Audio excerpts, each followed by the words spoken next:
विद्यार्थी सङ्गठनबारे मेरो एउटा प्रष्ट बुझाइ के छ भने साथी, यदि देशमा विद्यार्थी सङ्गठन हुन्थ्यो भने विद्यार्थी हकहितको लागि लडाइँ लडिन्थ्यो कि विद्यार्थीहरूलाई मार्ने हत्याराको संरक्षणको लागि अभिव्यक्ति र धारणा मुद्दाहरू चाहिँ प्रस्तुत गर्थेन कि।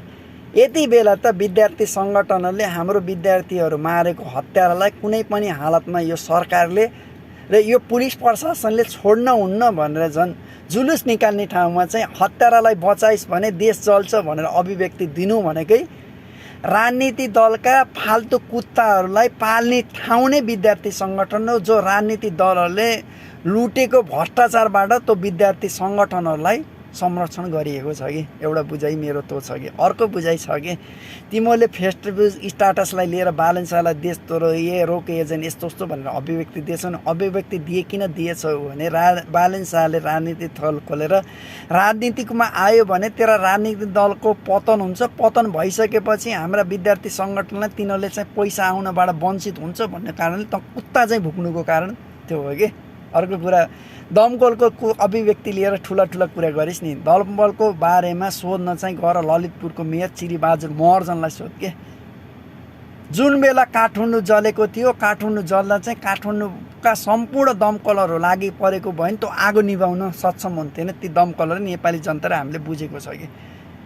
तर ललितपुरका दमकलहरू चाहिँ त्यो कुन दुलामा लुक्यो। काठमाडौँको सिंहदरबार जल्दा चाहिँ 5-6वटा ललितपुरबाट दमकल पठाइदिएर आगो निभाइदिएको भए त अहिले चाहिँ ललितपुरको मेयर छ नि त्यसको त जय जयकार हुन्थ्यो कि। काङ्ग्रेसको मेयर भए पनि चाहिँ देशका संरक्षण बचाउन चाहिँ सदैव तयार रहेछ भनेर के। किन सिंहदरबार जल्नबाट रोक्न किन मेयरले दमकल पठाएन भन्छस् भने त्यो सम्पूर्ण दोष जति बालनलाई थुम्कारेर आफ्ना नेताहरूलाई संरक्षण गर्न सकिन्छ कि भनेर चाहिँ तेरो चिरीबहादुर महर्जनले चाहिँ सिंहदरबारको आगो जलाउन दमकल नपठाएको कि।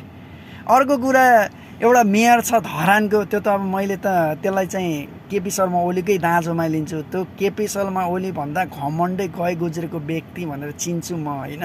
त्यो अराजक व्यक्ति भनेर चिन्छु मैले त। यो मेरो दृष्टिकोणले किन भन्छौ भने कोही पनि व्यक्तिले राजनीति गर्नु चाहिँ स्वाभाविक हो। राजनीतिकको क्रममा जातीय युद्धतर्फ देशलाई लान खोज्नु चाहिँ त्यो गलत हो कि।